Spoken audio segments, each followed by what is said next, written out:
रब्बी शहली सदरी व यसिरली अमरी वहलुल उक़्दतम मिन लिसानी यफ़क़हू क़ौली। अल्हम्दुलिल्लाह, मैं राहिला सलीम डॉक्टर मोहम्मद सलीम की वाइफ़ हूँ। अल्हम्दुलिल्लाह, हम लोग भोपाल से बिलोंग करते हैं। मेरे हस्बैंड ने पहले इस्लाम कबूल किया, एक जैन फैमिली से बिलोंग करते हैं। मैं अग्रवाल फैमिली से थी। मेरा पुराना नाम मानसी अग्रवाल था और मेरे हस्बैंड ने जब इस्लाम कबूल किया तो मेरे लिए मेरी लाइफ का बहुत एक शॉकिंग इंसिडेंट था। मैंने फ़र्स्ट टाइम किसी को पहली बार मैंने किसी को नमाज़ पढ़ते हुए देखा। मैंने अचानक ये अक्सर करके एक पर्टिकुलर टाइम होता था और ये घर से कहीं चले जाते थे और मैं इनसे पूछती थी कि आप कहाँ जाते हैं, तो ये रिप्लाई करते थे this is none of your business, you have to do your job. तो मैं भी खामोश हो जाती थी। बाकी मेरे फादर इन लॉ से अक्सर इनकी डिबेट और सब कुछ हुआ करता था, बट मुझे नहीं समझ में आता था कि ये डिबेट क्या है, ये लोग किस बात पे इतना ज़्यादा इनका डिबेट इतना एग्रेसिव मूवमेंट्स पे कैसे आ जाता है। तो बाकी फिर एक धीरे धीरे जब मुझे ये इस्लाम के पहले तो ये लोग नहीं बताए, बट फर्स्ट टाइम जब मैंने इनका फजर की नमाज़ थी और अचानक मेरी नींद खुली और मैंने इनको नमाज़ पढ़ते हुए देखा। मैंने इनसे पूछा कि आप क्या नमाज़ पढ़ रहे हैं, क्योंकि सिर्फ टेलीविज़न पे देखा था कि हाँ ऐसे जो करते हैं वो नमाज के एक्शंस हैं। मैंने इनसे पूछा कि आप नमाज़ पढ़ रहे हैं, इन्होंने कहा कि हाँ मैं नमाज़ पढ़ रहा हूँ। मैंने बिल्कुल देर नहीं की मेरे फादर इन लॉ को बताने में। मैं रूम से बाहर निकल के और मैंने सबसे पहले उनको बताया कि पापा जी आज ही इनको मैंने नमाज़ पढ़ते हुए देखा। तो उन्होंने मुझसे कहा कि ठीक है खामोश रहो, अभी किसी से कहना नहीं, हम देखेंगे क्या कर सकते हैं। अब वो जो मेरी लाइफ का मोमेंट था, वहाँ से मेरे को ऐसा लगा कि ये क्या हुआ, ये क्या कर रहे हैं, ऐसा क्यों कर रहे हैं, ये कहीं ये किसी ऐसे व्यक्ति से तो नहीं मिल गए जो इनको टेररिज्म की तरफ ले जा रहा है और ये ऐसी चीज़ों में तो नहीं इन्वॉल्व हो जाएंगे। एक बहुत बड़ा डर जो मेरे अंदर था वो, और on that time I was pregnant, तो मेरे को एक बहुत खलबली सी लगी रहती थी कि ये क्या चल रहा है, ये क्या चल रहा है। फिर धीरे धीरे करके जब मैं इनकी बुक्स वगैरह जो अलमीरा में रखी रहती थी वो मैं पढ़ने लगी और ढूंढने लगी। ये छुपा के रखा करते थे और मुझे जब भी कोई बुक मिलती थी तो फिर मैं उसको पढ़ने लगी। तो मुझे उसमें ऐसा कुछ लगता ज़रूर था कि पता नहीं कुछ है, कोई डिफरेंट चीज़ है, क्योंकि मैंने देखा कि इनके अखलाक, इनकी सब चीज़ें बिल्कुल चेंज हो गई। जो ये पहले थे उससे ये बिल्कुल अलग हो गए। तो मुझे ऐसा पर्सनली लगता था कि इस प्लेटफॉर्म ने इनको ऐसा क्या दिया जो मेरे हस्बैंड को बिल्कुल चेंज करके रख दिया। अल्हम्दुलिल्लाह ये उस समय कोशिश करते थे कि जो नबी की सुन्नतें हैं, जो हमारे नबी सल्लल्लाहु अलैहि वसल्लम ने किया, अपनी वाइफ की मदद करना, अपनी वाइफ के साथ किस तरह उसके हुकूक की अदायगी करना, ये सब कुछ वहाँ अल्हम्दुलिल्लाह करने लगे। और मुझे जो इनका ये ड्रास्टिकल चेंज था, जो इनको इस प्लेटफॉर्म पे आए हुए 6 मंथ्स या 1 ईयर हुआ होगा, वो देख के मेरे लिए एक बहुत बड़ा एक सरप्राइज था कि ये क्या हुआ। फिर उसके बाद मुझे लगा कि नहीं, मैं भी अब इसको जानती हूँ, मैं भी अब पढ़ूंगी। और फिर मैं अपने फादर इन लॉ और इनकी डिबेट सुनने लगी। तो जैनिज़्म में गॉड कॉन्सेप्ट है ही नहीं।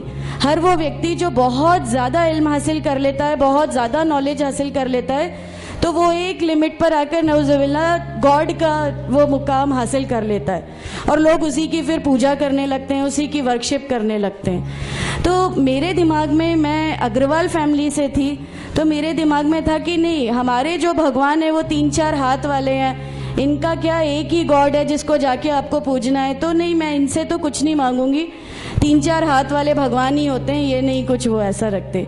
तो वहाँ से एक थोड़ा सा डिस्ट्रैक्शन मेरे को गॉड कॉन्सेप्ट का आया, और ईश्वर है जो इस दुनिया को चला रहा है, ये हमेशा मेरे जहन में रहता था। तो मुझे मेरे फादर इन लॉ कहीं ना कहीं उस प्लेटफॉर्म पे आके गलत लगने लगे कि नहीं, ये जो कह रहे हैं वो सही है और इनकी जो डिबेट है उसका एंड जो है वो ये सही है। फिर धीरे धीरे करके मुझे इनकी चीज़ों पे यकीन आने लगा अल्हम्दुलिल्लाह। फिर हमारे एक फैमिली फ्रेंड है, उनके यहाँ ये मुझे ले गए। वहाँ पर किसी ने मुझसे कहा कि मैं बहुत बुज़ुर्ग हो चुका हूँ, कलीम सिद्दीकी शायद हैं, कलीम सिद्दीकी साहब हैं, मुझे उनका नाम ध्यान नहीं है अच्छे से। बट उन्होंने मुझसे कहा, बेटा मैं बहुत बुजुर्ग हो चुका हूँ, मैं चाहता हूँ तुम कलमा पढ़ लो, मेरी ज़िंदगी रहे ना रहे, मैं आपसे मिलूँ ना मिलूँ, तो आप कलमा पढ़ लो। तो अल्हम्दुलिल्लाह मैंने कलमा पढ़ लिया। कलमा पढ़ने के बाद भी जब हम घर लौट रहे थे तो मैंने इनसे कहा कि मैंने सिर्फ अभी कलमा पढ़ा, अभी आप ये मत समझिएगा कि मेरे को सब समझ में आ गया और मैं इस चीज़ को मान लूँगी। इन्होंने कहा, नहीं, तुम्हारी मर्ज़ी, किसी में कोई फ़ोर्स नहीं है।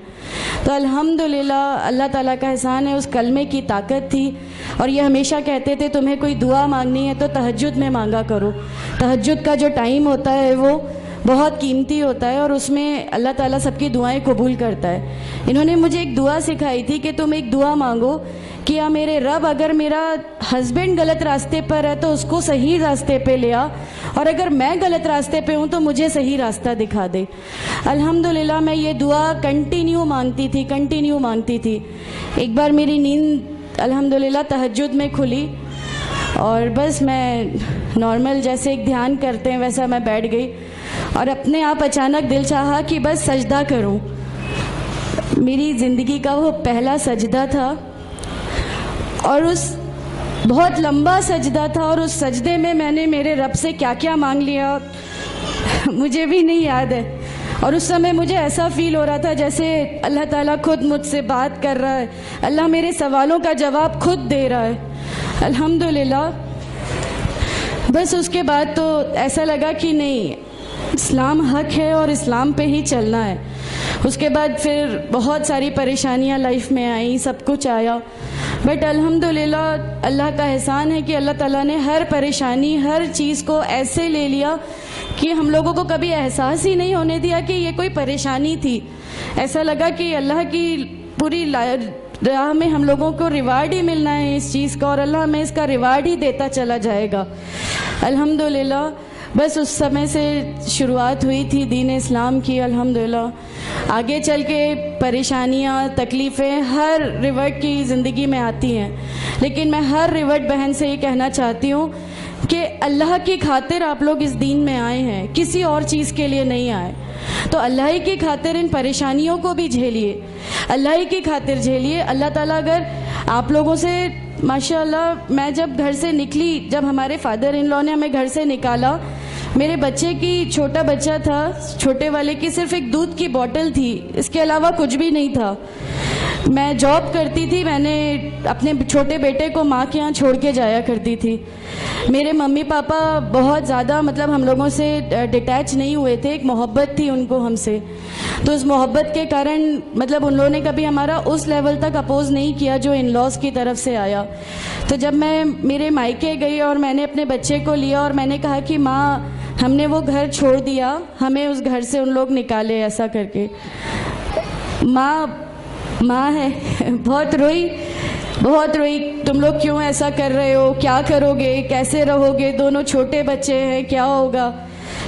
मैंने कहा कि माँ आप सिर्फ एक माँ हो ना, वो मुझे 70 माँओं के बराबर मोहब्बत करता है, तो जो रब मुझे मेरी 70 माँओं के बराबर मोहब्बत करता है वो कैसे इस दुनिया में मुझे रुस्वा कर सकता है। सिर्फ एक छोटा सा ये विश्वास था। अल्हम्दुलिल्लाह उस विश्वास को रखते हुए सारी चीज़ें, सब परेशानियां ऐसे अल्लाह ताला ने ले ली कि उसका मेरे पास कोई मतलब कहने के लिए भी शब्द नहीं है। अल्हम्दुलिल्लाह। और मैं आप लोगों से सबसे गुजारिश करती हूँ, और अगर अल्लाह ने मुझे आप लोगों की एक ऐसी बहन बना दिया जो आपकी परेशानियां, आपकी हर उसमें, हमारा घर, हमारी सब कुछ अल्हम्दुलिल्लाह आपके लिए है, क्योंकि हम लोग ठान के बैठे हैं हमारा जीना मरना, हमारी नमाजें, हमारा सब कुछ सिर्फ अल्लाह के लिए है और यहीं से यही लेके हमको जाना है, कोई जवाब हमें नहीं मिलेगी। अस्सलामु अलैकुम व रहमतुल्लाहि व बरकातहू।